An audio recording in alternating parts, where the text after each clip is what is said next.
Salutations fraternelles, salutations à la communauté, salutations au peuple africain et salutations au peuple français, aux citoyens français qui soutiennent la lutte que nous faisons. Avant de continuer avec cette vidéo, je souhaite répondre aux batraciens politiques qui dirigent la France, aux nains politiques, aux bonimenteurs qui dirigent la France.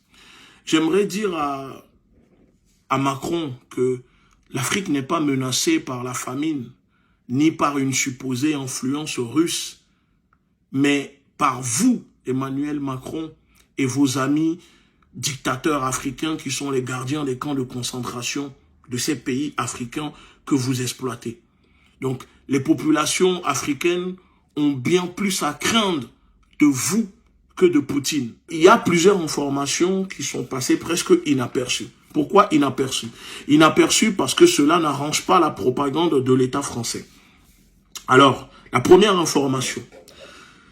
Le 8 et 10 août au Mali, à Tessit, il y a eu des attaques soi-disant terroristes contre les populations maliennes et l'armée malienne. La bravoure, la ténacité de l'armée malienne a repoussé l'attaque. Et après vérification des cadavres des terroristes qui sont tués, on découvre que parmi les corps des terroristes, des personnes abattues qui ont attaqué, il y avait le corps de 37 Français, 8 Ghanéens et 5 Danois. Oui, vous avez compris. 37 corps de mercenaires français, 8 Ghanéens et 5 Danois. Alors, pourquoi l'information est passée presque inaperçue dans les médias en France? Pourquoi l'information n'a pas été diffusée sur TF1, BFM, CNews? Pourquoi ce silence? Tout simplement parce qu'on ne veut pas informer l'opinion française de ce que fait l'État français, fait sur le continent africain au nom du peuple français.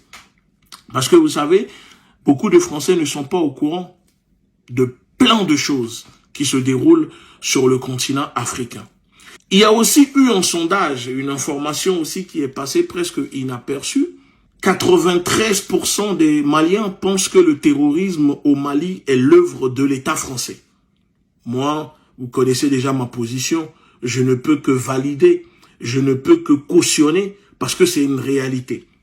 Et au niveau confiance, les pays qui inspirent confiance au peuple malien, 94% c'est la Russie, 76% la Chine, 60% la Turquie, 40% l'Iran, 30% les États-Unis, l'Union européenne 20% et la France ne représente que 10%.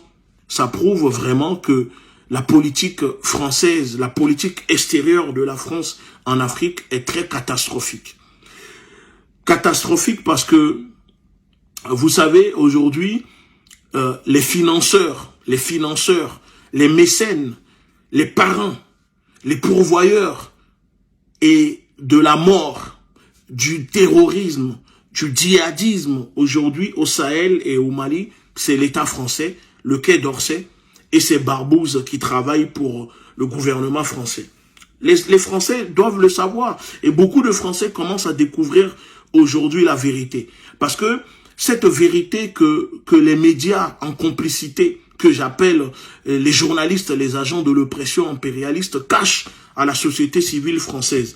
Parce que c'est plus facile pour ces agents de l'oppression impérialiste d'affabuler, hein, de bidonner, de raconter des bobards, des bourdes, des calomnies, et pour faire de la désinformation, pour manipuler l'opinion du peuple français. Moi, c'est ce que j'appelle, c'est du charlatanisme journalistique. Parce que aujourd'hui, sur le plan intellectuel, les journalistes français, il ne faut plus avoir confiance. Ils ne sont que dans la dissimulation des preuves de la réalité. Ils sont déconnectés de la réalité. Ils sont dans une duplicité avec ceux qui oppriment les peuples, notamment les peuples français, mais aussi les peuples africains. Et ça, ils le font, volontairement, c'est volontiers. Ils ne le font pas parce qu'ils le font par erreur. Non, ils prennent, excusez-moi, plaisir à manipuler l'information et faire de la désinformation. Parce que l'abattardissement de l'information des médias en France n'est plus à démontrer. Et tout le monde le sait aujourd'hui que les médias en France est rempli. Il y a une infection intellectuelle dans les médias qui ne disent pas la vérité aux populations.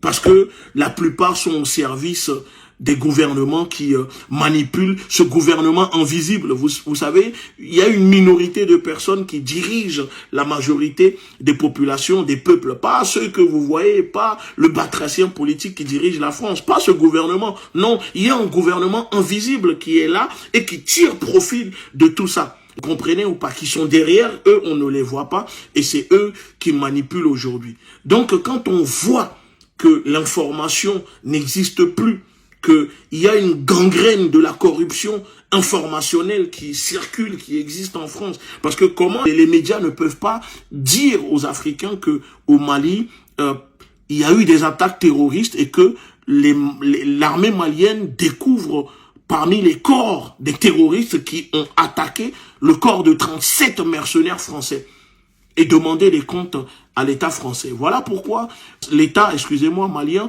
a saisi l'ONU et accuse la France de financer et d'armer en renseignement et en armes les groupes armés au Mali. Et je ne suis pas très surpris de cette information parce que je faisais partie des premiers activistes politiques à révéler l'information quand j'étais au Mali. Et le 16 septembre 2020, sur Actuel Média et RTFM au Mali. Je vous fais écouter... financé, créé, armé par la France de tuer la population. Armé par la France? De tuer la population. Armé par la France? Armé par la France. Oui. C'est une accusation grave. Ah bon? Bah alors je défie l'État français de déposer plainte contre moi pour diffamation et calomnie dès que je suis de retour en France. Et nous verrons si je mens ou si je dis la vérité. C'est la France qui finance, qui a créé ces groupes soi-disant terroristes au nord du Mali, dans le seul but de faire la déstabilisation du Mali et couper le Mali en deux. Bref, donc c'est juste pour dire aux Français, vous savez, les populations africaines ne sont pas en train de lutter contre la société civile française. Non, au contraire, nous lançons un appel à la société civile française, la société civile européenne, de rejoindre les populations africaines pour que le combat soit plus intense, parce que si l'Afrique se libère de l'oligarchie européenne, de l'oligarchie française, les populations, la société civile française seront également libérées, parce que ils maintiennent, ils font de l'exploitation des populations, des peuples d'Afrique pour pouvoir ici vous dominer. Et s'ils ne peuvent plus exploiter les Africains, alors ils vont s'écrouler, leurs pouvoirs vont s'écrouler ici, parce que vous êtes pris en otage. Parce qu'ils arrivent à exploiter les Africains. Donc c'est pour ça que nous lançons un appel à la société civile française de rejoindre les Africains dans la lutte que nous menons. Ensemble, on est plus fort. Ensemble, tout est possible. Et donc, je remercie vraiment ceux qui soutiennent, ceux qui partagent et ceux qui nous font confiance et qui prennent de nos nouvelles tous les jours malgré les risques, les menaces, les intimidations que nous recevons. Rien ne peut arrêter cette lutte-là que nous sommes en train de faire. Armons-nous idéologiquement, la révolution est en marche.